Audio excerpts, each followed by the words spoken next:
Bismillahirrahmanirrahim. Assalamualaikum warahmatullahi wabarakatuh. Innal hamdalillah nahmaduhu wa nasta'inuhu wa nastaghfiruhu wa na'udzu billahi min syururi anfusina wa min sayyiati a'malina. May yahdihillahu fala mudhillalah wa may yudlilhu fala hadiyalah. Asyhadu an la ilaha illallah wahdahu la syarikalah taqriran bihi wa tauhidan wa asyhadu anna Muhammadan abduhu wa rasuluhu amma ba'du. Allahumma la sahla illa ma ja'altahu sahla wa anta taj'alul hazna idza syi'ta sahla.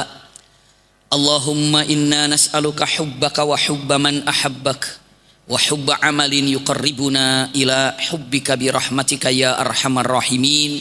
Amin ya rabbal alamin. Alhamdulillahirabbil alamin. Mudah-mudahan i'tikaf kita sore ini seluruhnya disertai dengan rahmat dan berkah Allah Subhanahu wa taala. Semoga seperti ini Allah kumpulkan kita di dunia ini, seperti juga kelak Allah kumpulkan kita di surga firdausnya. Amin ya rabbal alamin. Kesempatan yang sangat berbahagia ini insyaallah bahasan yang akan kita bahas ini adalah berkenaan tentang perjalanan Rasul Shallallahu Alaihi Wasallam ataupun sirah nabawiyah, itu intinya. Iya, karena kita penting untuk mempelajari itu. Kita sudah tahu kalau Rasulullah ini sebagai uswatun hasanah, contoh paling baik. Tapi sungguh sangat aneh, contohnya ada buat kita, tapi kita tidak mengenalnya. Bagaimana kita akan mengikutinya? Itu gambarannya. Iya, misalnya kalau kita tidak tahu jalan ingin ke Tasikmalaya, lalu saya sampaikan sama teman-teman semuanya, kalau ingin ke Tasikmalaya, ke tempat saya sampaikan, nanti ikut mobil saya ya, nanti konvoi saja ya, ikutin mobil saya. Lalu teman-teman bilang oke, saya akan ikutin mobilnya Abi Maki biar bisa sampai ke Tasikmalaya. Sepakat ya? Sepakat. Sudah sepakat seperti itu, lupa punten, tidak nanya mobilnya mobil apa. Ketemu kira-kira di jalan? Tidak. Kita sepakat kalau mengatakan uswatun hasanah Rasulullah Shallallahu Alaihi Wasallam, tapi kita tidak mengenalnya, bingung kepada siapa saya harus mengikutinya. Kita sepakat Rasulullah sebagai uswatun hasanah, tapi kita tidak tahu. Ketidaktahuan terhadap Rasulullah inilah yang membuat kita sampai hari ini punten hilang daripada contoh buat kita. Yang salah bukan siapa-siapa, kita, karena kita tidak mengenal sosok Rasul Shallallahu Alaihi Wasallam. Melalui kajian rutin insya Allah kita akan melihat tentang sosok yang luar biasa ini Rasulullah Shallallahu Alaihi Wasallam. Namun ya, pertanyaannya, dari mana ya kita mulai daripada pelajaran ini? Dari mana mulainya? Apakah mulai dari lahirnya Rasulullah? Punten, kalau kita mempelajari Rasulullah dari mulai lahirnya Rasulullah, itu terlalu banyak kehilangan. Sayang sekali. Karena apa? Kalau ingin mempelajari Rasulullah mulai daripada lahirnya Rasulullah, kita tidak tahu situasi saat itu seperti apa. Waktu Rasulullah lahir situasinya seperti apa? Harus tahu situasinya saat Rasulullah dilahirkan saat itu bagaimana. Harus tahu situasinya. Yang kedua, yang harus kita ketahui, ya, Rasulullah lahirnya di Mekah. Mekah itu apa? Seperti apa? Bagaimana kok ada ceritanya Mekah? Coba kalau teman-teman semuanya mengecek fulan, syekh fulan, ustadz fulan, kiai fulan, siapa saja ingin kita ketahui apa namanya biografinya. Yang pertama dituliskan di sana, fulan lahir tanggal sekian, disebutkan nggak tempatnya kira-kira? Sebutkan tempatnya. Nah, kita ingin tahu Mekah itu seperti apa, karena menceritakan tentang Rasulullah pastikan tidak akan pernah jauh daripada Mekah. Larinya ke Mekah, berarti kita harus tahu kapan Mekah itu ada. Kalau ditarik mundur begitu, iya. Lalu selanjutnya Mekah itu ada, kapan memangnya Mekah itu ada? Kalau mau menceritakan Mekah, awail Mekah tidak akan pernah bisa dipisahkan daripada kisahnya Nabi Adam. Iya. Kalau ingin menceritakan kisah Nabi Adam, berarti tidak akan pernah bisa dipisahkan tentang kisahnya, punten kalimatnya, ya, dunia ini. Nanti kita akan lihat kira-kira punten ya, kalau saya tanya dulu nih, duluan mana, Adam dulu apa bumi dulu diciptakan? Kira-kira bumi dulu apa Adam dulu ya? Bumi dulu pasti ya. Kenapa? Karena bumi itu bagaikan fasilitas untuk Adam. Contoh misalnya kalau teman-teman mau pelihara ikan hias, mau pelihara ikan hias. Beli ikan hiasnya dulu, nyiapin akuarium dulu. Akuarium. Jangan keliru, beli ikan hias, habis itu belum ada akuarium, taruh di ember, matilah ikannya. Kenapa? Alasannya mengatakan belum ada apa? Belum ada akuarium. Dari taruh di mana, di ember dulu, ya nggak bisa. Siapkan dulu fasilitas untuk ikan itu, bereskan akuariumnya, masukkan ikannya. Persis Allah siapkan dulu bumi ini, Allah siapkan segala-galanya, lalu Allah jadikan Adam di dalamnya. Semua fasilitas yang ada di bumi ini Allah siapkan untuk manusia, khususnya untuk kita. Ya, jadi kalau dibilang punten, ayam sama kita duluan mana kira-kira ya? Ayam apa manusia kira-kira ya?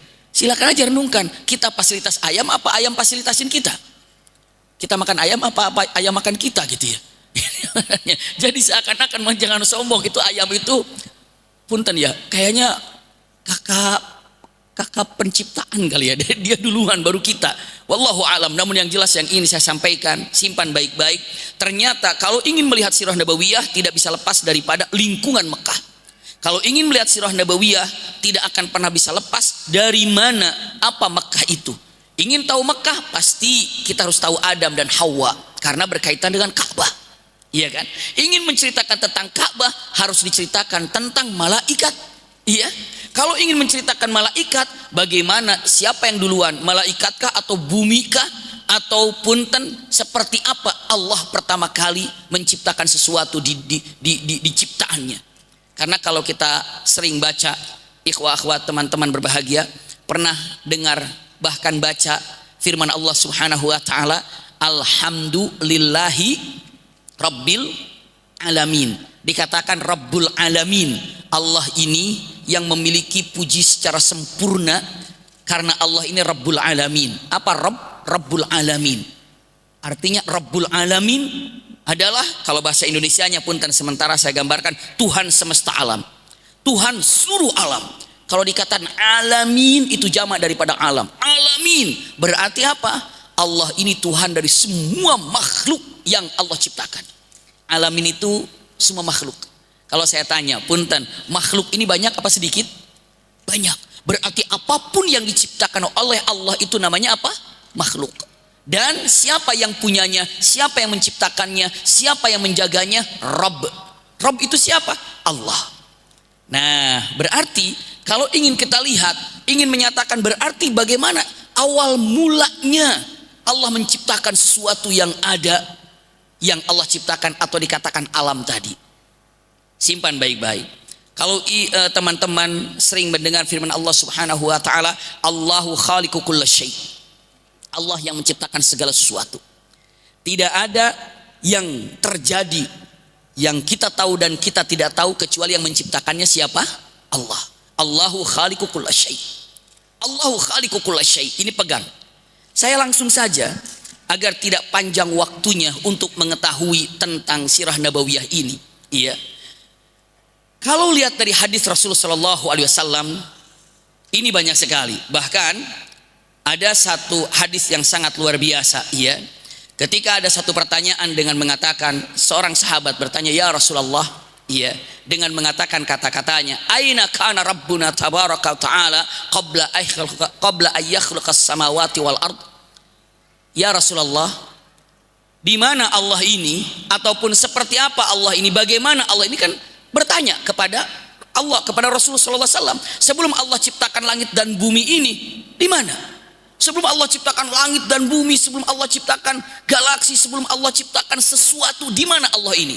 Ini jawaban Rasulullah SAW dengan mengatakan, qala kana Allahu fi ama, ma fawqahu hawa wa ma tahtahu hawa, thumma khalaqal arsh, thumma stawa alaih. Ini dia. Dulu ataupun kana Allah ini sebelum menciptakan sesuatu, kana Allah, kana fi ama. Ama itu farag. Kalau kalimatnya dalam kegelapan. Ada yang menyatakan perkataan Imam Zahabi, ama yakni sahab. Iya. Bahkan ada yang mengatakan ama zulumah. Artinya apa? Tanpa ada cahaya, tanpa apa? Untuk kita bahasanya demikian. Tapi punten, berbicara tentang Allah Subhanahu wa taala, cukup apa yang disampaikan oleh Allah dan Rasulnya. biga ataupun tanpa ta'til, tahar ataupun aparnya takyif, tamtsil, ta'til itu tidak bisa. Kenapa? Karena dalam pikiran kita tidak mungkin untuk memikirkan tentang zat ataupun Allah yang maha luar biasa. Laisa kamitslihi syai'. Bahkan punten, ini kehati-hatian saja. Pernah dengar nggak ayat ini? Ini jangan sampai tamtsil kayak gini. Pernah dengar nggak? Ud'uni astajib lakum. Artinya apa? Mintalah kau kepada aku, niscaya aku kabulkan. Itu firman siapa itu? Firman Allah kan? Allah mengatakan ud'uni astajib lakum. Mintalah kau kepada aku akan kabulkan. Nah, seakan-akan karena dia sedang berceramah, lalu saking emosinya kena, dia katakan, Allah mengatakan ud'uni, ud'uninya ke sini gitu. Bisa dipahami nggak teman-teman? Ud'uni astajib lakum, mintalah kepada aku akan kabulkan. Maksudnya itu ud'uni di sini kepada siapa?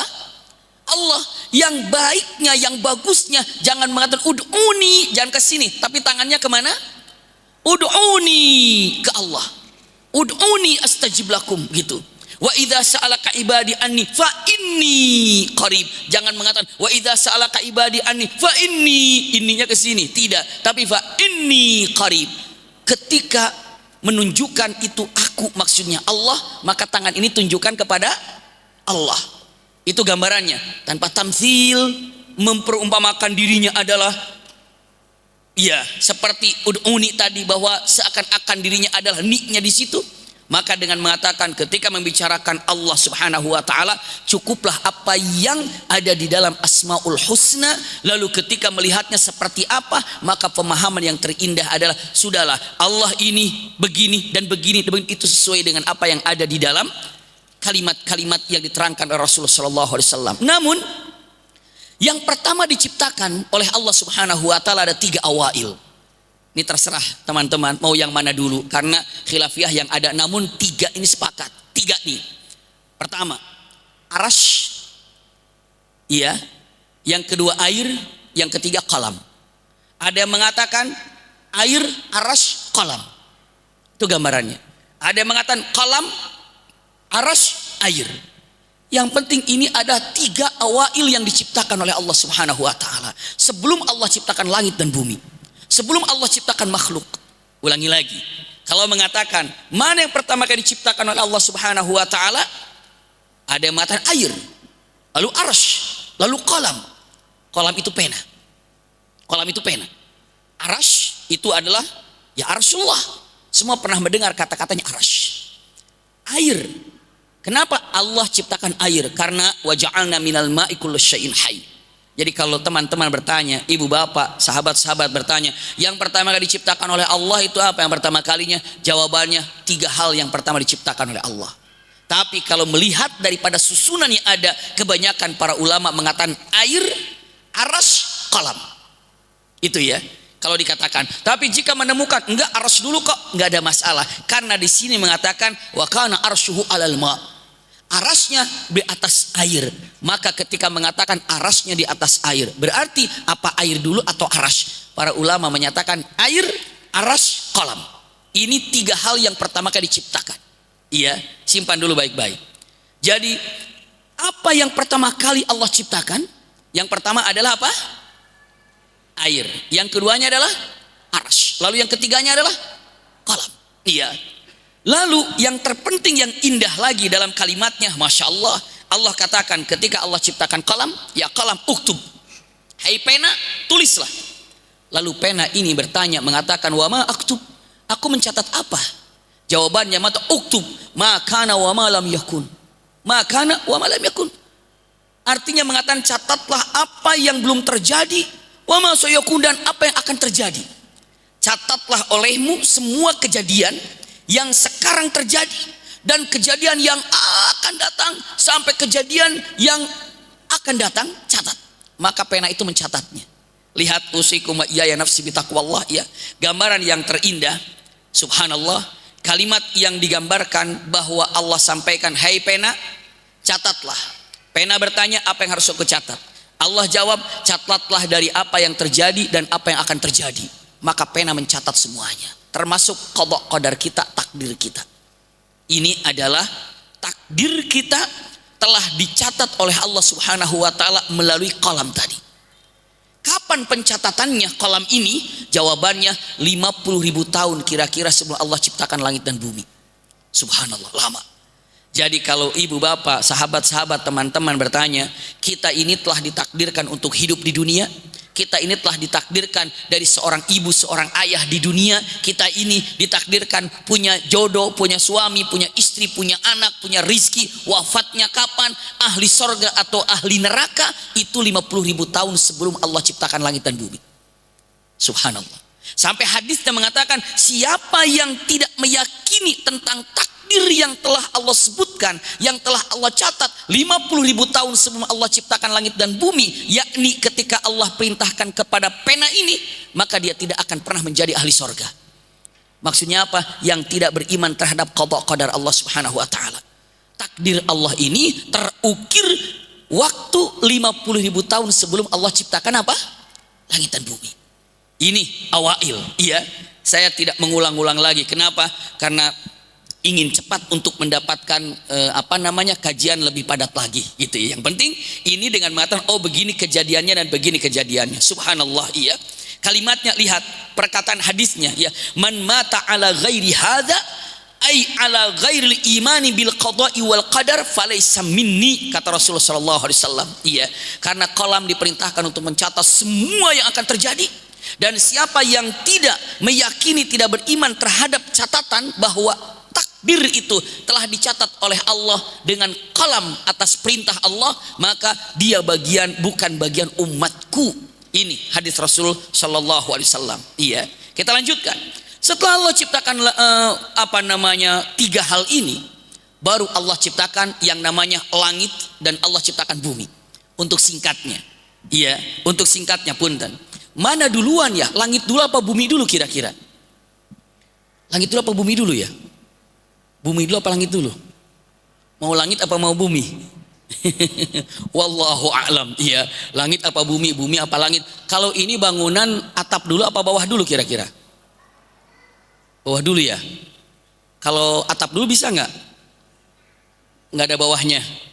Kayaknya enggak ya. Maka para ulama kalau mengacu daripada ayatnya, saya sampaikan saja bunda, ayahanda, ikhwah, akhwat fillah, ya, ketika dengan mengatakan kata-kata yang luar biasa, mungkin bisa dicek dalam firman Allah subhanahu wa ta'ala, baik itu dalam, nanti bunda, ayahanda silakan baca saja dalam surah Fussilat, ya, atau Fussilat ayat 7 sampai 12, lalu An-Nazi'at 27 sampai 31, silakan untuk mempelajarinya. Namun para ulama dengan mengatakan banyak kalimatnya, punten, kalau diciptakan itu adalah bumi lalu langit, tapi dihamparkannya bumi ini setelah langit diciptakan. Jadi tiga prosesnya. Bumi diciptakan, langit, bumi dihamparkan setelah langit diciptakan. Itu gambarannya. Iya. Jadi makanya kalau wajar langit dulu, iya, langit dulu. Karena setelah itu bumi dihamparkan. Tapi sebelumnya bumi diciptakan, lalu langit, lalu bumi dihamparkan. Itu gambarannya. Mengacu daripada ayat-ayat yang ada dan qaul ulama. Iya, saya tidak perpanjang untuk masalah itu. Karena apa? Ada yang akan kita bahas selanjutnya.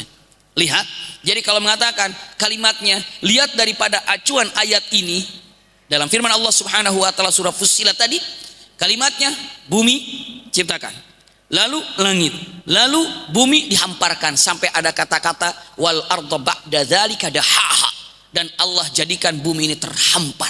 Masya Allah, setelah Allah ciptakan langit. Jadi jangan disalahkan ketika ada yang menyatakan langit dulu apa bumi dulu. Jawabannya langit dulu, benar, karena setelah langit bumi dihamparkan. Tapi kalau hanya diciptakannya saja, bumi, langit, bumi dihamparkan. Seperti itu. Wallahu a'lam. Iya. Kita lanjutkan. Setelah itu apa? Setelah bumi diciptakan, langit diciptakan, bintang-bintang diciptakan, semua diciptakan. Ini penting untuk kita semuanya. Setelah diciptakan, lihat yang tiga tadi setelah diciptakan. Setelah itu bumi diciptakan, langit diciptakan, bumi dihamparkan, air sudah ada, Masya Allah. Lalu apa lagi? Bintang-bintang sudah ada, planet-planet sudah ada. Hanya Allah belum menciptakan makhluk. Makhluk apa? Belum ciptakan malaikat, belum ciptakan malaikat, belum ciptakan iblis, belum ciptakan jin, belum ciptakan manusia, belum ciptakan makhluk yang ada di dunia ini. Seperti binatang-binatang belum menciptakan. Allah menciptakan 4 hal. Penting sekali. Allah melakukan 4 hal atau menciptakan 4 hal. Ini penting. Iya. Jadi setelah bumi diciptakan, langit sudah ada, bintang sudah ada, bulan sudah ada, planet-planet sudah ada. Yang belum diciptakan tinggal apa? Makhluk. Malaikat belum, iblis belum, jin belum, manusia belum. Jangan itu, binatang-binatang di dunia aja belum. Allah menciptakan 4 hal yang perlu kita ketahui. Apa? Yang pertama, Allah ciptakan Ar-Rahim. Pernah mendengar silaturahim? Apa silaturahim itu artinya? Silaturahim. Rahim. Iya. Para ulama mengatakan, ya rahim. Rahim itu kalau dikatakan silah itu menjalin. Rahim itu ya keturunan, karena kita semuanya berasal dari rahim yang sama. Rahim kita ini sama. Dari rahimnya mana? Rahimnya Hawa. Gitu kan? Silaturahim menyambung daripada rahim kita. Kita ini dalam satu dalam satu rahim yang sama. Awal mulanya daripada siapa? Hawa. Nah punten, dalam hadis Rasulullah sallallahu alaihi wasallam ini mengatakan wa qala alaihi salatu wasallam ar-rahim mu'allaqatun bil arsy. Jadi rahim ini bergantung di arsy Allah Subhanahu wa taala. Lalu Allah dengan mengatakan, wahai rahim, apakah engkau ridho jika aku akan memberikan cinta kasih sayang menyambung kepada orang yang di dunia menyambungkanmu, dan aku akan memutuskan kepada orang yang di dunia memutuskanmu? Maka rahim itu mengatakan, baik ya Rabb. Maka langsung rahim itu mengatakan, hati-hati, siapa yang menyambungku di dunia, maka Allah akan menyambungnya kepadamu. Siapa yang memutuskan aku di dunia, maka Allah akan memutuskannya denganmu. Itu maka dikatakan silaturahim. Hati-hati.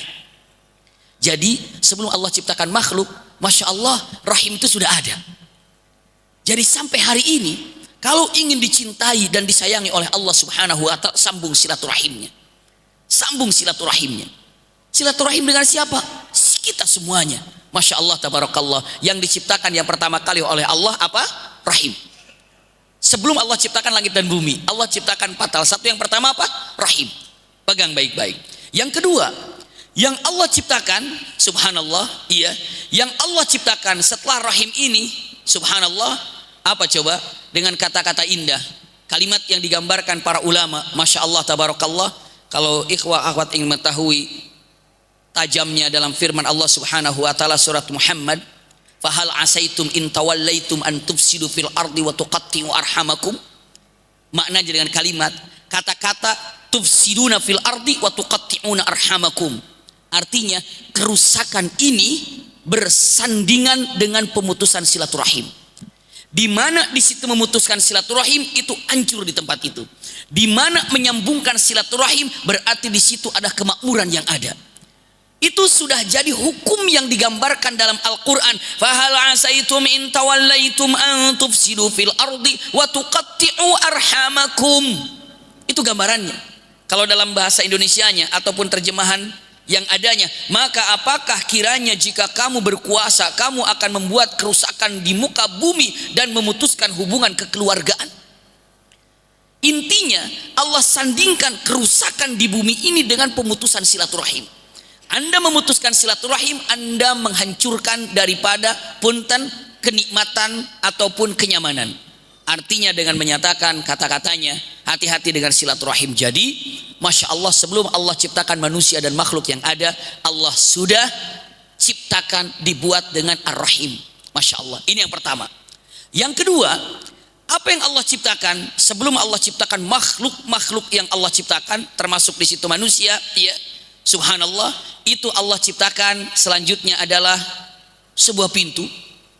Allah ciptakan pintu dari baratnya ke timurnya, itu pintu yang sangat panjang, lebar sekali, dan pintu ini jaraknya 70.000 tahun. Jadi kalau ada pintu kanan kirinya 70.000 tahun, itu luasnya seperti apa? Pintu 70.000 tahun. Masya Allah, tabarakallah, 70.000 tahun. Subhanallah, 70.000 tahun. Bukan hanya itu, dan pintu ini tidak memiliki daun pintu, berarti selalu apa? Terbuka. Pintu apa namanya? Pintu taubat.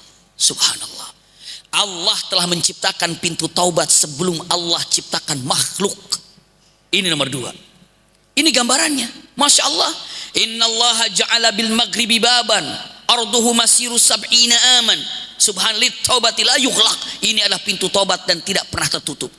ma lam tatla'u syamsu min qibalihi wa dzalika qaulu ta'ala yauma ya'ti ba'du ayati rabbika la yanfa'u nafsan imanuha lam takun amanat min qabl. Jadi punten, pintu ini tidak akan pernah tertutup kecuali nanti ketika matahari terbit dari sebelah mana? Matahari biasanya terbit dari sebelah mana, ikhwah? Timur. Nanti ketika matahari terbit dari sebelah barat, itu pintu tobat itu tertutup. Teman-teman, begitu pintu tobat tertutup, iblis sujud. Syaitan sujud, minta ampun kepada Allah. Sudah tertutup pintu tobatnya. Jadi selagi matahari terbit dari sebelah timur, pintu tobat terbuka. Tapi apabila matahari sudah terbit dari sebelah barat, tertutup pintu tobat ini. Ini gambarannya. Usikum wa iyaya nafsi bitaqwallah. Jadi yang pertama, Allah ciptakan apa sebelum Allah ciptakan makhluk? Apa tadi? Ar-Rahim. Maka tolong sambungkan silaturahim. Masya Allah. Ini unik ya. Lihat-lihat teman-teman semuanya. Untuk silaturahim. Kalau Allah mau, Allah mau. Begitu Allah ciptakan Adam, gak usah satu dengan Hawa. Langsung aja. Langsung Allah ciptakan 1 miliar manusia gitu. Bisa saja begitu kan. Tapi Allah ciptakan apa? 2. Dari 2 ini punya keturunan, akhirnya banyak. Kalau teman-teman bertanya dengan matan, masa sih dari 2 jadi banyak seperti ini?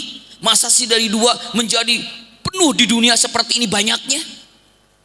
Gak usah repot-repot berpikir. Coba cek sekarang. Nenek kita dan kakek cuma 2 orang kan? Akhirnya punya anak, akhirnya kita ada cucunya. Setelah itu biasa kalau ada lagi lebaran ada kumpul apa tuh namanya? Kumpul apa tuh kalau keluarga tuh namanya apa? Banian apa namanya? Open house kita atau banian keluarga kakek. Akhirnya om kita kumpul. Ini awalnya dari apa? Dari 2 orang. Kadang-kadang dari 2 orang itu begitu kumpul jadi 100 orang, jadi 200 orang. Bayangkan itu. Jadi bisa banyak begitu, subhanallah.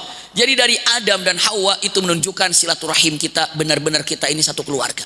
Iya, dari Adam dan Hawa. Lanjutkan. Yang pertama Allah ciptakan apa tadi? Rahim. Yang kedua Allah ciptakan apa? Pintu taubat. Yang ketiga, apa sebelum Allah ciptakan langit dan bumi? Punten, sebelum Allah ciptakan makhluk, bumi dan langit sudah diciptakan ini. Sebelum Allah ciptakan apa? Makhluk. Sebelum Allah ciptakan makhluk, yang pertama Allah ciptakan rahim. Bergantung di arsy Allah Subhanahu wa taala. Yang kedua, Allah ciptakan apa? Iya, Allah ciptakan yang kedua pintu taubat. Yang ketiga, Allah ciptakan apa? Yang ketiga adalah Allah ciptakan rahmah. Kasih sayang. Kasih sayang, Allah ciptakan kasih sayang. Kasih sayang diciptakan oleh Allah sebelum Allah ciptakan makhluk. Kalau ibu bapak bertanya, ini Abi Maki di mana sumbernya? Bidayah wa Nihayah Ibnu Katsir. Iya, dalam Bidayah wa Nihayah Ibnu Katsir ini gambarkannya Allah ciptakan yang namanya rahmah. Walillahi mi'atu rahmah. Allah ini memiliki 100 kasih sayang. Rahmah itu kasih sayang. Allah memiliki berapa? 100 kasih sayang. Allah memiliki 100 kasih sayang. Masya Allah, tabarakallah. Dari 100 kasih sayang ini teman-teman, dari 100 kasih sayang ini Allah turunkan ke bumi cuma 1. Lalu yang di sisi Allah ada berapa lagi? 99. Yang satu ini Allah bagikan kepada seluruh makhluk yang ada di dunia ini. Kepada makhluk yang ada di air, laut, kepada makhluk yang terbang, burung-burung, kepada makhluk yang ada di daratan. Semuanya mendapatkan kasih sayang itu dari 1 itu. Dari 1 itu. Subhanallah. Jika ada ibu menyayangi anaknya, itu secuil dari yang 1, itu bagi-bagi dari yang 1. Bahkan dalam hadisnya dengan menyatakan apabila ada seekor unta, ya, lalu dia berdiri pelan-pelan takut menginjak kaki anaknya yang sedang tergeletak, itu bagian daripada 1 tadi. Jadi bayangkan 1 dibagi-bagi kepada seluruh makhluk, nggak habis. Bahkan buktinya apa? Punten, saya ingin ngobrol sama teman-teman semuanya. Ada di antara kita yang bisa membalas kasih sayang ibu? Tidak ada. Semuanya punya ibu yang hadir di sini, dan semuanya tidak bisa membalas kebaikan ibu kita. Dan kebaikan ibu itu kepada kita itu hanya 1 dari yang 99. 1 dibagi ke dunia ini dan dibagikan kepada kita semuanya, yang 1 itu. Dan kita tidak bisa membalasnya. Punten, tolong jawab sama teman-teman semuanya. Orang tua itu sangat baik, ibu sangat baik, kita tidak bisa membalas kebaikannya. Namun yang ingin saya tanya, saking baiknya ibu, kita tidak bisa balas. Kalau saya tanya punten, andai kata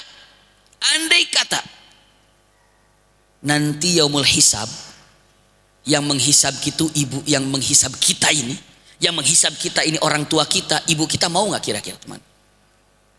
Yang menghisab kita, yang menghisab kita nanti di akhirat ibu kita, orang tua kita, mau nggak kira-kira? Mau? Kenapa mau? Kenapa mau?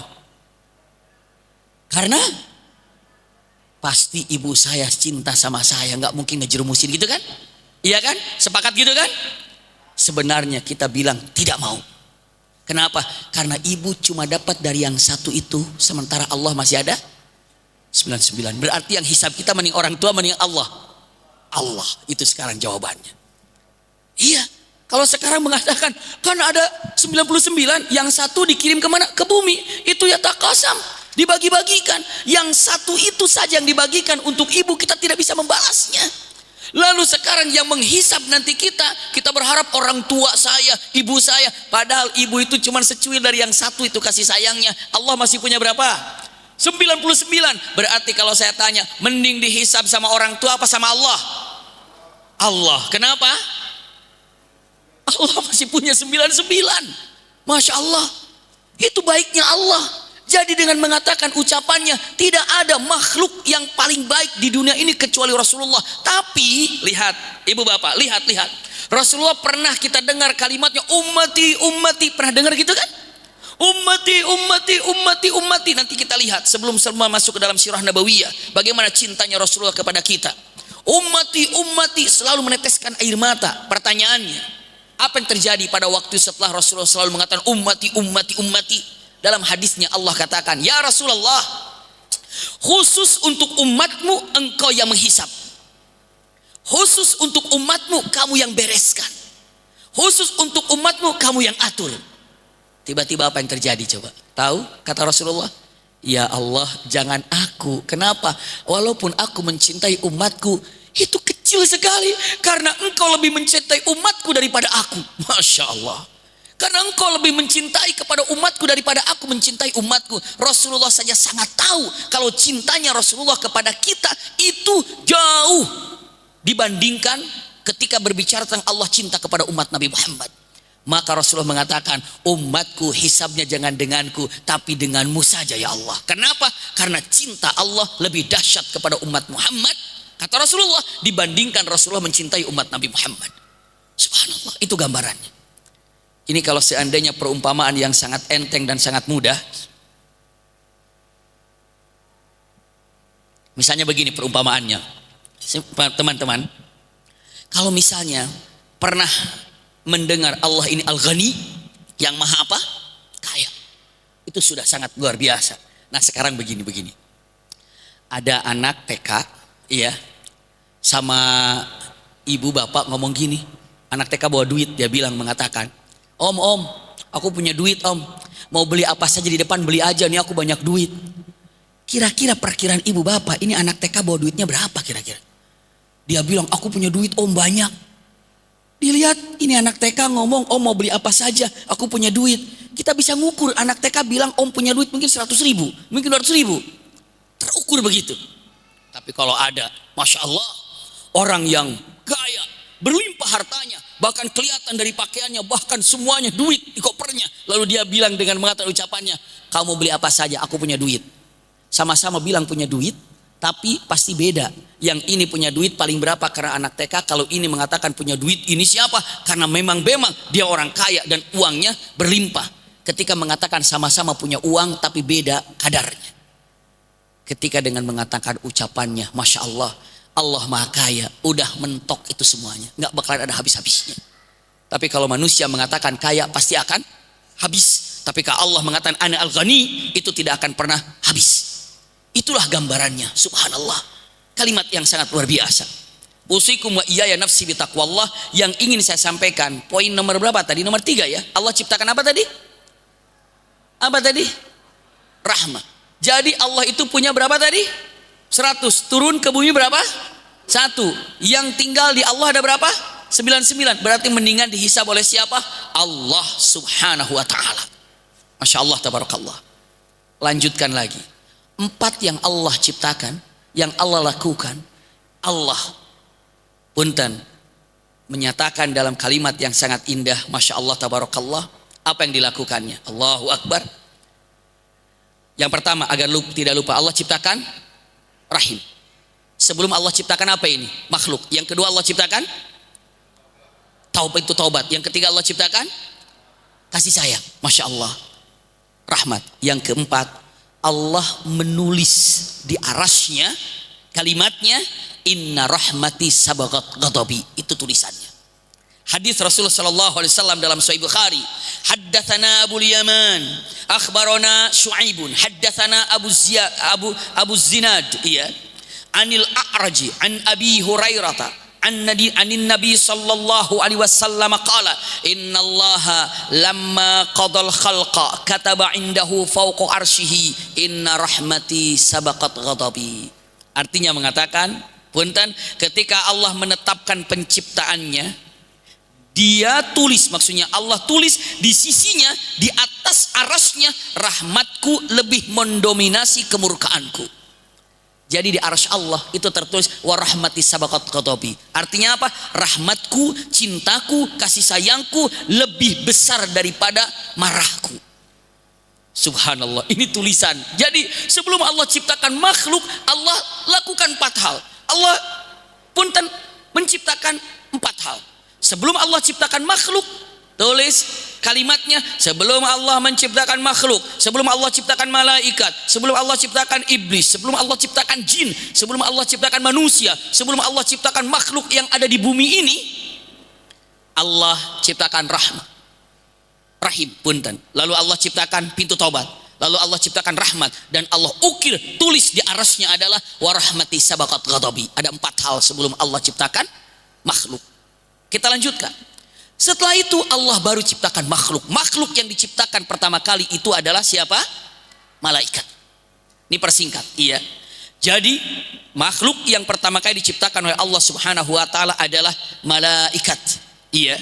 Ini firman Allah Subhanahu wa taala dalam surah Syura ayat 5 ini dengan mengatakan, kata takadus samawati yatafattarna min fawqihinna wal malaikatu yusabbihuna bihamdi rabbihim wa yastaghfiruna liman fil ardi ala innallaha huwal ghafurur rahim. Itu yang pertama diciptakan. Sujud, Masya Allah, para malaikat. Jadi malaikat yang diciptakan. Kalau malaikat diciptakan dari apa? Nur, cahaya. Iya. Lalu setelah itu Allah ciptakan iblis. Iya. Setelah Allah ciptakan iblis, baru Allah ciptakan jin. Nah 3 inilah yang diciptakan oleh Allah Subhanahu wa taala.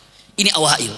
Kita mulai dari sini surah Nabawiyahnya, karena akan masuk ke dalamnya nanti. Sebenarnya ketika nanti belajar Qisasul Anbiya, itu pun awal mulanya dari sini. Malaikat, iblis, jin. Lalu, nah mulailah kita masuk nih. Jin ini diciptakan oleh Allah Subhanahu wa taala, di mana langsung Allah katakan, jin, aku ciptakan kamu, kata Allah, untuk mengatur bumi ini. Maka jin ini adalah yang mengatur bumi ini, yang memimpin bumi ini, yang membereskan bumi ini. Bumi ini diserahkan kepada siapa? Jin. Jin, iya. Tapi beberapa ulama menyatakan jin ini paling 1000 tahun, 2000 tahun gak beres, hancur. Safkud dima, perang, berantem, ribut, perang, itulah kejadiannya. Maka apa yang terjadi? Tolong simak baik-baik. Maka saat itu Allah sampaikan singkatnya, hai malaikat, ini jin ternyata nggak beres ngurusin bumi ini, tolong usir, jangan ada lagi jadi pemimpin di bumi ini, jangan lagi mengatur bumi ini. Maka apa yang terjadi? Malaikat turun ke bumi, boleh dikatakan perang, boleh dikatakan dalam artian diutus oleh Allah untuk memerangi jin, dan jin ya tidak bisa berbuat apa-apa melawan malaikat. Maka saat itu jin diusir oleh Allah, tapi sudah kadung betah di dunia. Akhirnya mengatakan, ya Rabb, bagaimana aku akan pindah dari dunia, tapi aku sudah betah di dunia. Oke, kamu tetap di dunia, tapi kamu tidak lagi memimpin di bumi ini. Maka tinggalmu sekarang ini, kalau tetap masih di bumi, inda syawati'il bahar, itu di pertemuan antara air dan daratan, maksudnya di pantai-pantai. Jadi itulah tempat-tempatnya, dan punya kerajaannya, arasnya di pantai-pantai. Subhanallah, ini gambarannya. Iya, singkatnya. Setelah itu baru tuntas. Lalu apa yang terjadi? Ini yang namanya iblis dengan mengatakan, kata iblis, oh Kalau jin udah nggak jadi ngurus bumi, paling aku ini yang tanggung jawab ngurus bumi ini. Aku, kata siapa? Kata iblis. Ternyata Allah tidak menjadikan iblis sebagai pengurus bumi, tapi Allah ciptakan siapa? Adam. Maka Adam dikatakan khalifah. Inni ja'ilun fil ardi khalifah. Khalifah itu artinya adalah pemimpin pengganti sebelumnya. Pemimpin, pengatur, pengganti sebelumnya. Bari kalau dikatakan jadi khalifah. Khalifah itu pengganti sebelumnya. Kalau boleh diungkapkan mungkin lebih jelasnya, khalifah itu adalah pengganti daripada pemimpin sebelumnya. Contoh, Rasulullah wafat. Setelah Rasulullah wafat, siapa penggantinya? Siapa penggantinya saat Rasulullah wafat? Siapa penggantinya? Abu Bakar. Maka dikatakan Abu Bakar ini apa? Khalifah. Iya kan? Khalifah. Khalifatul Rasul itu pengganti Rasulullah, penerus daripada perjuangan Rasulullah itu adalah Abu Bakar. Maka Abu Bakar dikatakan khalifah. Bisa dipahami itu ya? Khalifah. Umar ibn Khattab itu adalah khalifatul Rasul, pengganti dari penggantinya Rasul. Iya. Utsman bin Affan khalifatul Rasul. Jadi panjang gak kira-kira? Maka Umar bin Khattab sudah memandang jauh. Kata Umar bin Khattab, kata-katanya, ucapannya. Kata Umar bin Khattab dengan mengatakan ucapannya apa? Kalau nanti pengganti aku mungkin cukup ya khalifatul Rasul, cuma dua. Hei pengganti dari penggantinya Rasul. Nah kalau Utsman bin Affan nanti hei pengganti dari penggantinya Rasul. Kalau Ali bin Abi Thalib, wahai pengganti dari penggantinya Rasul. Jadi kepanjangan kan? Ya khalifata Rasul. Belum lagi nanti penggantinya Ali bin Abi Thalib. Ya khalifata Rasul. Maka Umar bin Khattab mengatakan, sekarang untuk ini ganti dengan sebutan Amirul Mukminin. Maka yang disebut Amirul Mukminin pertama kali siapa? Umar bin Khattab. Abu Bakar khalifah. Ya, Umar bin Khattab sebenarnya khalifah, tapi nanti agak ribet kalau memanggil kelamaan, maka disebutnya apa? Amirul Mukminin. Bisa dipahami teman-teman semuanya ya. Lalu selanjutnya apa yang terjadi? Ini awail untuk sirah nabawiyah, sengaja dimulai daripada sini. Maka Al-Quran mengatakan inni ja'ilun fil ardi khalifah. Aku ingin ciptakan di muka bumi pengganti daripada pimpinan yang tadi. Siapa itu? Adam. Siapa yang digantinya? Jin. Dari situ mulai iblis ini merasa, kenapa bukan aku? Hasad iblis ini, iri iblis ini. Punten, dosa yang pertama kali ada dari makhluk Allah itu iri. Ulangi lagi, dosa yang pertama kali ada dari makhluk Allah itu adalah dosa apa? Iri. Berarti apabila ada sifat iri dalam hati, pastikan itu adalah warisan dari iblis. Hati-hati. Adam tidak pernah iri. Nanti kita lihat, yang pertama kali iri adalah iblis. Jadi iri yang ada dalam hati kita ini, pastikan itu adalah warisan daripada siapa? Iblis. Iri. Kok Adam? Kenapa bukan saya? Kok Adam? Itu dia. Lalu apa yang terjadi? Dari iri ini, setelah jadi, apa yang terjadi? Punten, sombong. Punten sekali lagi. Setelah Adam diciptakan oleh Allah Subhanahu wa taala, kita semua sudah tahu ya. Ketika Adam diciptakan oleh Allah Subhanahu wa taala, lalu Allah katakan usjudu li Adam. Sujudlah kepada Adam. Semua sudah tahu kisah ini. Tapi apa yang terjadi? Tidak sujud iblis ini. Aba wastakbar, gak mau. Kenapa? Karena dia katakan ana khairu minhu, aku lebih baik daripada dia. Orang iri pasti satu paket dengan sombong. Itu gak mungkin lepas itu. Ngapain kok dia? Aku kan lebih baik. Bisa apa sih dia? Aku juga mampu begitu. Selalu sombong. Itu satu paket itu. Sekali lagi, hati-hati dengan yang namanya percikan iblis yang ada dalam hati kita. Memercikan yang pertama sifat apa? Apa yang pertama? Iri. Yang kedua apa? Sombong. Hati-hati itu. Kalau sudah ada rasa iri, rasa sombong, itu sudah kena virus iblis itu. Selanjutnya, ngapain saya sujud kepada Adam? Saya akan lebih baik. Lihat-lihat, setelah itu apa? Dia tidak mau sujud. Lalu apa yang terjadi kepada iblis ini? Hasad. Hasad itu apa? Punten, kalau tadi kan iri sama hasad ya mirip-mirip saja. Iya, iri ataupun hasad, setelah itu dia ini sombong. Nah, punten. Kenapa dia bukan saya? Itu iri. Yang keduanya sifat aku lebih baik. Hasad yang ketiganya. Hasad itu ada beberapa tingkat. Hasad yang pertama dengan mengatakan berangan-angan agar nikmat yang dia punya hilang. Itu hasad itu. Iya. Yang kedua lebih tinggi lagi. Kalau tadi berangan-angan, yang kedua memperlakukan action tata cara bagaimana agar kenikmatannya hilang. Itulah hasad yang kedua tingkat tinggi itu. Hati-hati.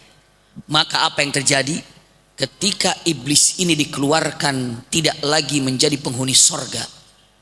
Apa yang dilakukan oleh iblis? Iblis hasad ingin mengeluarkan Adam dari mana?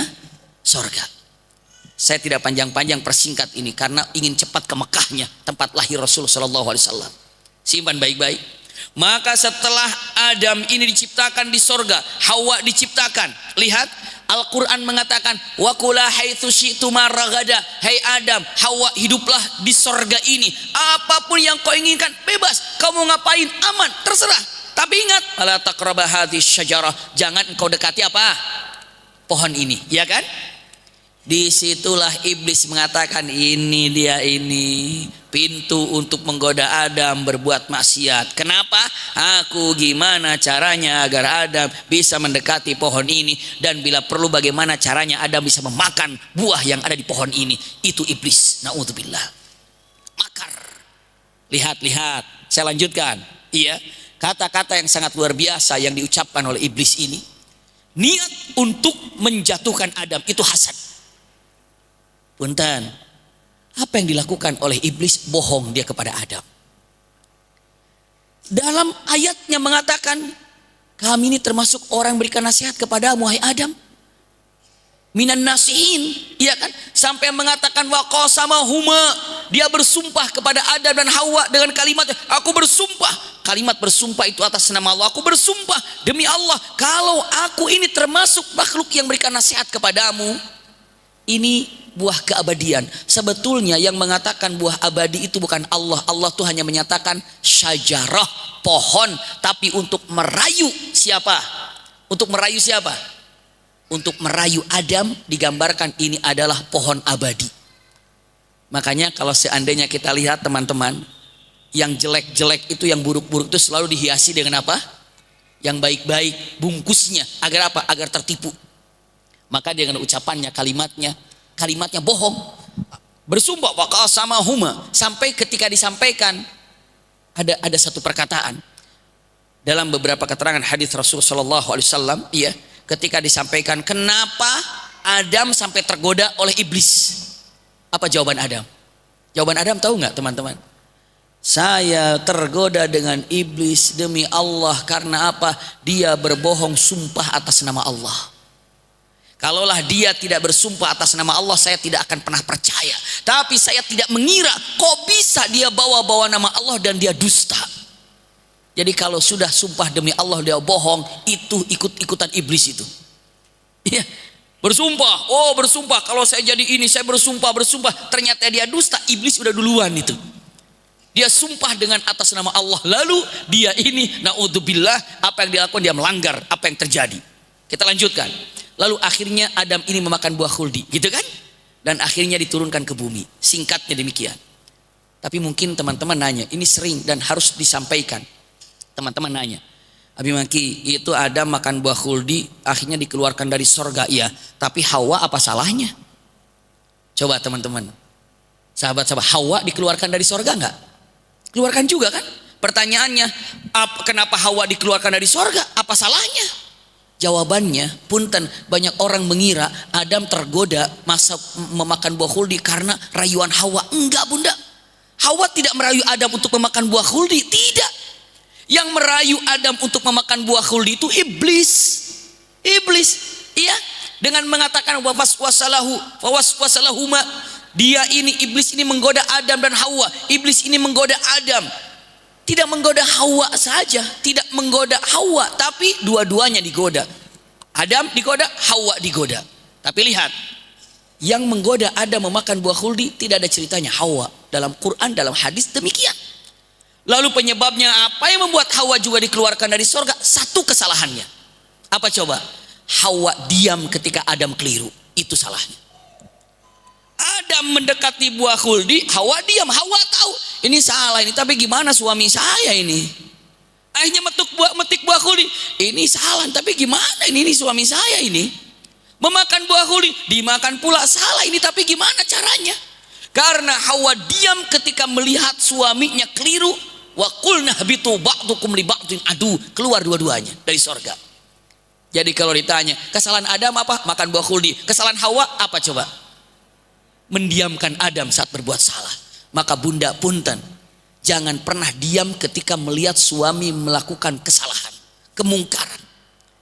Benahi, tapi caranya yang baik, bil hikmah, mau idzatil hasanah. Jangan bilang, makanya bapak tuh salah, nggak pernah ngaji sih. Wah, kalau gitu pasti suami tidak menerima. Tapi cara yang terbaik itu dengan hikmah. Makanya kalimatnya, punten bunda, ada yang namanya Fir'aun. Semua pernah mendengar nama seorang laki-laki jahat, sombong, Fir'aun gitu kan? Ngaku Tuhan kan? Siapa yang mendakwahi Fir'aun? Siapa yang mendakwahi Fir'aun? Nabi Musa dan Harun.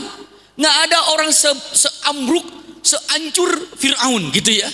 Tapi begitu Allah perintahkan kepada Nabi Harun, kepada Nabi Musa, apa kata Allah kepada Nabi Musa dan Nabi Harun? Wa qula lahu qawlan layyina. Hei Harun, hai Musa, Harun peringati dia, tapi ingat ya, wa qula lahu qawlan layyina. Sampaikanlah dengan kata-kata yang baik. Ini kadang-kadang cara-cara menegur itu dengan kata-kata kasar, dengan cara-cara galak. Tidak demikian, Islam tidak mengajarkan demikian.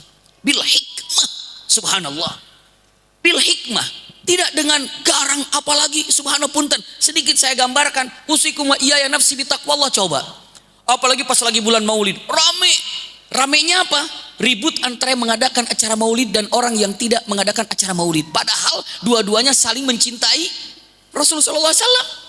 Yang mengadakan acara Maulid cinta kepada Rasulullah, yang tidak mengadakan acara Maulid pun mencintai Rasulullah. Kenapa harus diributkan? Ini masalah gitu saja ribut gitu ya, sampai rame.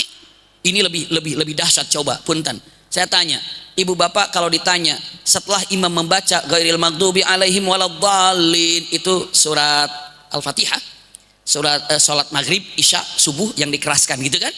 Setelah imam membaca surat Al-Fatihah, makmum harus baca surat Al-Fatihah apa enggak? Baca apa enggak?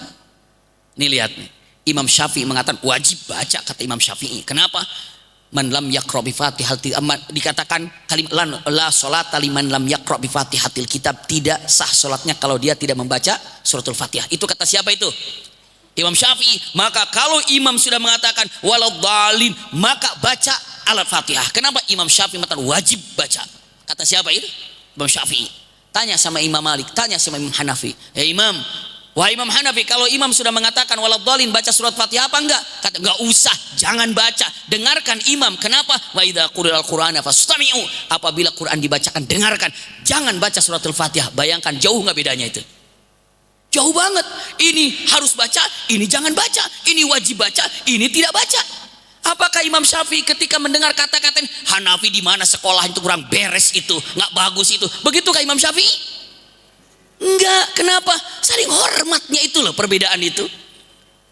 Kalau perbedaan gini tidak ada setan masuk di dalam hati mereka, itu punten akan damai. Tapi kenapa kok jadi ribut perbedaan ini? Jawaban tadakhulus syaitan ala qulubin nas, karena ada setan masuk dalam hati manusia. Kita ini untuk mendamaikannya luar biasa. Maka saya pernah ditanya melalui sahabat-sahabat kami dengan mengatakan, yang paling pantas kalau Rasulullah ada di depan kita, kita bilang apa ya? Coba kalau ibu bapak, teman-teman saya tanya, andai kata Rasulullah berada di depan Anda mau bilang apa sama Rasulullah? Mau bilang apa? Mau bilang apa? Seandainya Rasulullah berada di depan gitu, kita mau bilang apa? Mau bilang apa sama Rasulullah? Mau bilang apa jawabannya? akan bilang, saya akan mengatakan, ya Rasulullah aku rindu. Kata Rasul, bohong, rindu apaan? Iya, aku kangen, bohong, kangen apaan? Apa ya? Coba kira-kira mau bilang apa kalau Rasul di depan kita? Sepakat kayaknya kalau para ulama mengatakan akan mengucapkan al-ma'dzirah ya Rasulullah, maafkan aku ya Rasulullah. Itu paling pantas kita ucapkan. Maafkan aku ya Rasulullah. Kenapa? Aku katanya sebagai umatmu mencintai belum. Tidak sepenuhnya mengetahui tentang sirahmu, tidak tahu. Bahkan apa? Hobinya kita ini pecah dan pecah dan pecah dan pecah. Ribut dan ribut dan ribut. Kenapa? Yakinkan takutnya ada setan masuk di dalam jiwa ini. Melalui daripada majlis yang sangat indah ini, Masjid At-Taqwa ini. Simpan baik-baik ibu bapak yang berbahagia. Ikhwah akhwat fillah. Iya. Coba lihat. Sekarang ada pejuang yang luar biasa. Dan saya menemukan ini. Rasa-rasanya mungkin ada apa saya belum melihat. Ibu bapak kalau lihat di YouTube, banyak gak perbedaan pendapat ulama disandingkan? Banyak gak begitu? Banyak apa tidak itu? Sampai seakan-akan jadi perang dunia kedua, dunia ketiga gitu. Pendapat ulama ini sandingkan dengan perbedaannya. Ini mengklaim ini diribut-ributkan. Punten. Kenapa?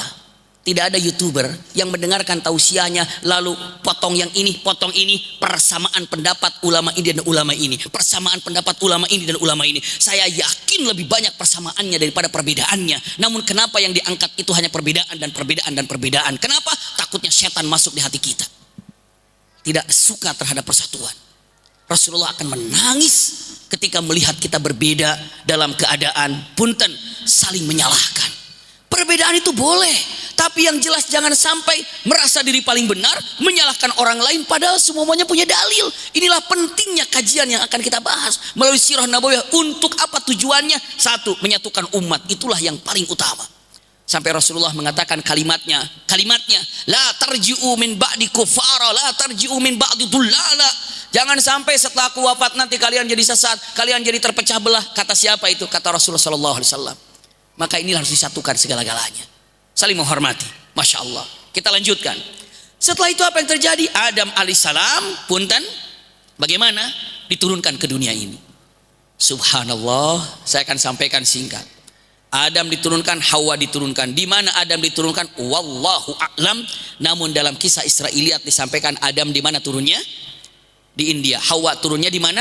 Jeddah. Itu di Quran? Tidak. Itu di hadis? Tidak. Terus di mana adanya? Kisah Israiliyat. Nah punten, kalau teman-teman nanya, kalau saya nemukan kisah Israiliyat bagaimana? Selagi tidak bertentangan dengan syariat, kalau menemukan kisah-kisah Israiliyat selagi tidak bertentangan dengan syariat, silahkan ambil. Tapi dipercaya 100% tidak, dibuang 100% tidak, diterima saja.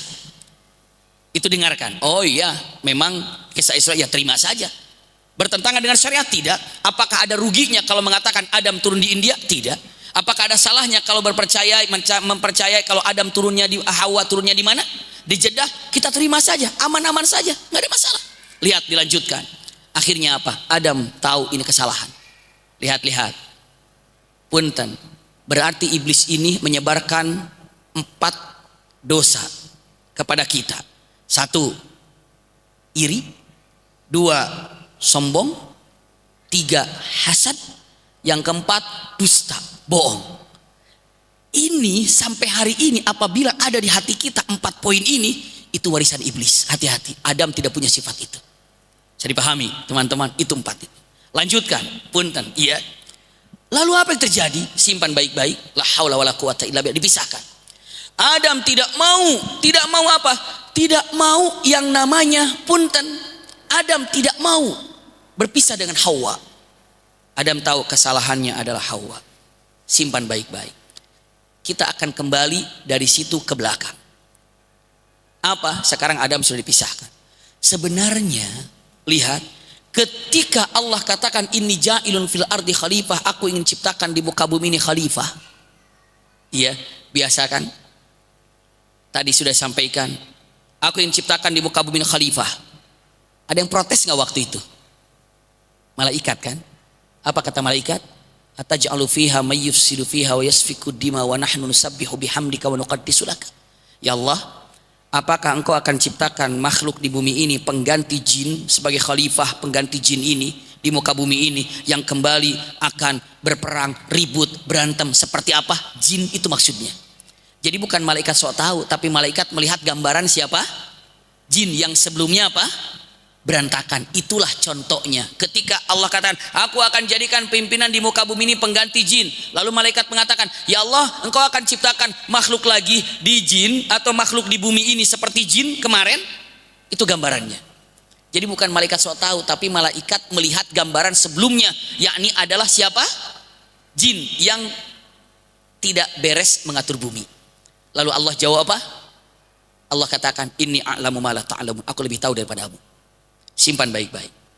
Ketika Allah katakan aku lebih tahu daripada kamu, merasa salah malaikat. Aduh, kayaknya Allah marah deh. Kenapa? Karena Allah katakan aku lebih tahu daripada kamu. Aduh, kayaknya marah deh. Dan itu jawaban paling jelek, paling tepat, paling kokoh. Jadi kalau teman-teman diprotes oleh siapa saja, misalnya ibu bikin rumah, lalu ibu bikin catnya kayak apa, rambut semua interiornya kayak apa, terus anak-anak nanya, kenapa sih pak begini pak, kenapa mah begini mah, kenapa pak begini? Ibu bapak nggak usah panjang-panjang jawabnya, pendek saja, aku lebih tahu daripada kamu nak. Selesai itu mentok itu mentok tuh, aku lebih tahu daripada kamu. Ini panitia untuk mengadakan acara ini kan, bikin panitia, tiba-tiba ada yang protes, ini panitianya siapa sih, kenapa begini, nggak usah panjang-panjang, maaf ya, aku lebih tahu daripada kamu. Selesai itu jawaban padat.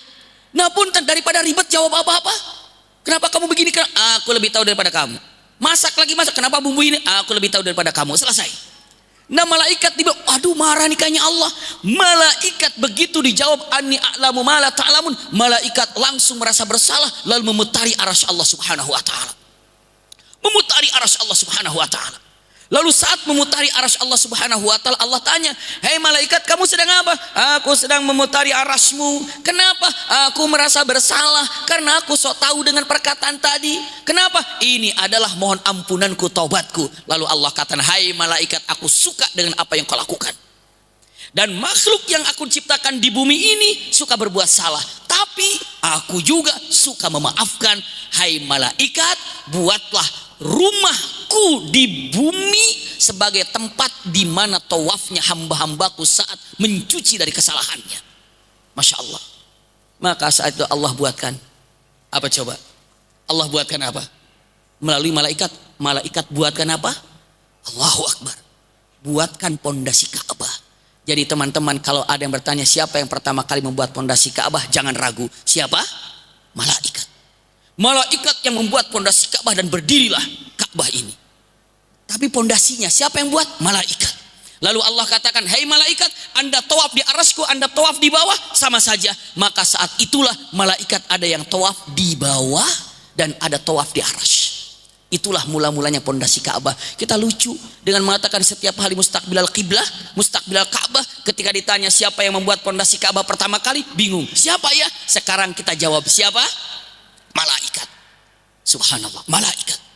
Subhanallah. Nah, saat itulah punten Allah katakan, inna awwala baitin wudi'a lin-nasi lalladzi bi Bakkah mubarakah. Rumah Allah yang pertama kali di bumi ini adalah Ka'bah. Di situ Ka'bah bi Bakkah mubarakah. Dilanjutkan, Adam saat berpisah dengan Hawa, ya Allah, aku ingin jumpa dengan Hawa. Tidak begitu doanya. Lihat. Adam tahu yang membuat pisah dengan Hawa dan terlempar dari sorga adalah dosa. Ingat, dosa itu membuat kehilangan nikmat. Maka cukup diampuni dosanya, pasti semua nikmat akan kembali. Maka doa yang terkenal, Adam tidak doa gini, ya Allah kumpulkan aku dengan Hawa, jumpakan aku dengan Hawa. Tidak begitu. Tapi doanya adalah Rabbana dzalamna anfusana wa illam taghfir lana wa tarhamna lanakunanna minal khasirin. Ini doa pusaka, doa paling awal, doa pertama kali yang ada, itulah doanya. Doa pertama kali ada, itulah doa itu. Maka punten, jangan sampai tidak hafal doa itu. Rabbana dzalamna anfusana wa illam taghfir lana wa tarhamna lanakunanna minal khasirin. Akhirnya Allah pertemukan Adam dan Hawa. Namun sebelumnya, Adam, pergi engkau kemana? Ke Mekah. Di mana? Di tempat yang dimana malaikat mendirikan pondasi itu. Adam ke sana, lalu didirikan pondasi itu. Pondasi yang sudah ada ditinggikan oleh Adam. Maka yang pertama kali meninggikan, punten, yang pertama kali membuat pondasi siapa tadi? Malaikat. Lalu yang meninggikan pondasi siapa tadi? Adam, setelah itu Allah jumpakan dengan Hawa. Itulah mula-mulanya ada Makkah, tempat Rasulullah dilahirkan. Nah punten, sekarang sudah tahu ibu bapak, oh jadi Makkah itu begitu. Oh Makkah itu begitu. Iya, kenapa dikatakan Makkah? Kan dalam Quran Bakkah. Kalau dalam huruf bahasa Arab ada saudaraan, ba saudara dengan ma, karena sama-sama tidak bisa diucapkan kecuali dengan menutup bibir. Mim, ba itu sama. Makkah, Bakkah, maka Bakkah itu Makkah, Makkah itu Bakkah. Bakkah itu artinya adalah kasratul bakkain, banyak orang yang menangis di situ. Itu Bakkah. Bisa dipahami ya Heda Bunda? Hari ini kita sudah mengetahui apa saja yang Allah ciptakan di awal. Intinya sore ini kita mengetahui tentang Makkah ada di dunia ini. Mula-mulanya adalah Ka'bah didirikan di sana, dan sekarang sudah tahu inilah lokasi Rasulullah dilahirkan. Di mana? Makkah. Alhamdulillah sesuai dengan target. Awal yang diciptakan oleh Allah tadi dari awal. Lalu akhirnya sampailah ke Makkah. Jadi ketika ditanya, di mana Rasulullah lahir? Jawabannya di mana? Makkah. Sekarang teman-teman sudah tahu, oh beginilah kisah Makkah itu. Masya Allah tabarakallah. Beginilah kisah Makkah ini, luar biasa. Karena apa? Hal yang sangat luar biasa yang harus kita banggakan. Kita ini Masya Allah tiap hari menghadap kiblat dan menghadap ke Makkah ketika melaksanakan sholat 5 waktu. Ini bagian pertama awal-awal diciptakan oleh Allah yang akhirnya ke kota Makkah. Yang akan datang insya Allah, saya tidak langsung kepada lahirnya Rasulullah, tapi saya akan sampaikan dengan mengatakan, ingat, iya, situasi sebelum Rasulullah dilahirkan itu apa? Karena masih jauh Rasulullah dilahirkan. Kenapa? Pernah dengar yang namanya pasukan Abrahah mengejar apa? Menghancurkan apa? Ka'bah? Iya kan? Padahal Abrahah itu bukan orang Yaman. Kenapa datang dari Yaman? Itu ada kisah. Jadi yang akan datang bismillah, dengan rasa cinta kita kepada Allah dan Rasulnya, mudah-mudahan kita bisa melaksanakan, menjalankan ataupun mempelajari sirah nabawiyah ini. Yang kedua, nanti akan melihat situasi dunia sebelum Rasulullah dilahirkan. Apa terserah mau bahasanya seperti apa, tapi keadaan dunia sebelum Rasulullah SAW dilahirkan. Masya Allah, ini gambarannya. Iya, subhanallah. Ini mungkin pertemuan singkat di awal pertemuan ini. Dan terima kasih sahabat-sahabat, teman-teman yang menemani belajar kami pada sore hari ini. Mudah-mudahan apa disampaikan ada manfaatnya. Dan Masya Allah tabarakallah, tanpa merasa hormat, saya tadi cerita bersama teman-teman di belakang. Subhanallah, nggak tahu ya saya harus sampaikan atau bagaimana, tapi alhamdulillah ketemu. Padahal saya dari dulu itu ingin bicara dengan Mario, iya, tapi lupa menceritakan tentang host kita ini. Beliau juga belum tahu baru hari ini. Saya nggak tahu, saya sampaikan saja kira-kira beberapa bulan yang lalu gitu, udah lama. Mungkin beliau sudah dengar ceritanya. Saya subhanallah entah berapa bulan, mungkin lagi haji saya itu. Saya melihat ada lagi ya namanya lagi haji gitu ya. Itu mimpi, wallahu a'lam. Mimpinya itu ngelihat ada orang sedang berada di bawah pintu Ka'bah, lagi doa begini gitu ya. Lalu saya perasaan, saya tarik. Ternyata wajah dia dan saya belum kenal. Dan saya belum tahu. Cuma saya cek ngelihat ketika Mario membuat film, ngelihat itu film apa ya, Covid waktu itu ya. Lihat wajahnya ada. Terus saya mau tanya sama Umi Maki, Mi, ini siapa ini? Oh ini yang sama temennya Mario. Oh gitu. Saya mau tanya sama Mario, udah lama gitu. Lupa lagi. Oh, begitu hari ini ketemu. Nah itulah yang saya sampaikan, mudah-mudahan bisa segera umrah atau haji. Amin ya rabbal alamin. Doakan oleh semuanya. Itu subhanallah begitu ya. Saya nggak tahu. Begitu saya datang mengatakan tadi, saya tanya sama Mami begitu. Itu hostnya siapa? Aduh, Gani. Iya. Kayak perasaan yang mana sih orangnya? Dia, wah ini yang saya lihat ini, masya Allah tabarakallah. Ini adalah mudah-mudahan satu kebaikan buat kita semuanya. Kita semuanya bisa melaksanakan umrah ataupun haji, dan kita bisa menyempurnakan rukun Islam. Yang kelima adalah melaksanakan ibadah haji dan melaksanakan umrah. Amin ya rabbal alamin. Ini yang dapat saya sampaikan, mudah-mudahan ada manfaatnya. Kehadiran kita ma'ajur si Allah subhanahu wa ta'ala. Bulan depan kita akan jumpa lagi dengan tema dilanjutkan adalah situasi dunia sebelum Rasulullah SAW dilahirkan. Karena ini penting. Kenapa Umar bin Khattab mengatakan tidak akan pernah anda merasakan nikmatnya Islam sebelum anda mengetahui hitamnya jahiliyah. Maka kita akan lihat jahiliyah itu seperti apa. Jazakumullah khair ala husni istima'ikum. Kita akhiri Dengan doa atau seperti apa? Dengan doa saja semuanya sama-sama. Langsung dipimpin doa. Iya, pimpin doa, mudah-mudahan kita semuanya berkumpul bukan hanya di dunia tapi berkumpul sampai surga Firdausil A'la. Rabbana atina min ladunka rahmatan wa hayyi' lana min amrina rasyada. Rabbana dzalamna anfusana wa illam taghfir lana wa tarhamna lanakunanna minal khasirin. Allahumma ighfir dzunubana wa dzunuba walidina warhamhum kama rabbawna shighara. Rabbana atina fid dunya hasanah wa fil akhirati hasanah wa qina adzabannar. Allahumma ya rabban nas idhibil ba'sa ishfi anta syafi la shifaa illa shifauka shifaan la yughadiru saqaman ishfi jami'il mu'minina wal mu'minat fa innaka antas syafi la shifaa illa shifauk shifaan la yughadiru saqaman wala haula wala quwwata illa billahil aliyil azim. Rabbana atina fid dunya hasanah wa fil akhirati hasanah wa qina adzabannar. Subhana rabbika rabbil izzati amma yasifun wa salamun alal mursalin walhamdulillahi rabbil alamin. Amin ya rabbal alamin. Jazakumullah khair ala husni istima'ikum lakum minni al-hubbu wad du'a. Wassalamualaikum warahmatullahi wabarakatuh.